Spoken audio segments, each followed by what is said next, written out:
Welcome to कहानी से सीख YouTube channel. Please like, share and subscribe for more amazing videos. Chauhan वंश के इतिहास और इनके योगदान से जुड़ी अहम घटनाएं। राजपूत एक ऐसी महान कौम है जिन्होंने मातृभूमि की रक्षा के लिए सदैव अपने प्राणों तक की परवाह नहीं की।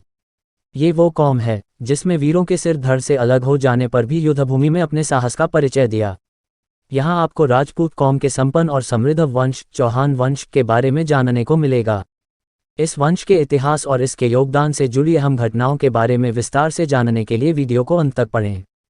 चौहान वंश के संस्थापक का नाम राजा वासुदेव चौहान।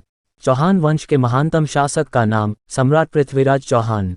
उत्तर भारत की आर्य जातियों में से एक चौहान या चौहान भी हैं, जो कि राजपूतों के प्रसिद्ध वंशों में से एक हैं। चौहान वंश की स्थापना का समय लगभग 7वीं शताब्दी का माना जाता है। चौहान वंश की स्थापना एक शूरवीर योद्धा राजा वासुदेव चौहान ने की थी। कई इतिहासकार और विद्वानों का मानना है कि चौहान वंश का पुष्कर, सांभर झील, आमेर, राजस्थान आदि क्षेत्रों में शासन था। हालांकि अब पूरे उत्तर भारत में चौहान वंश के राजपूत अच्छी खासी संख्या में पाए जाते हैं।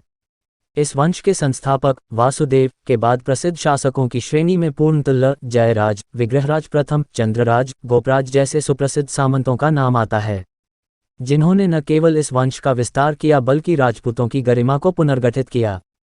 चौहान वंश के एक मुख्य शासक राजा अजयदेव चौहान ने अजमेर नगर की स्थापना की। इस समृद्ध नगर में एक भव्य सुंदर महल के साथ साथ अलौकिक मंदिर की भी स्थापना की गई थी।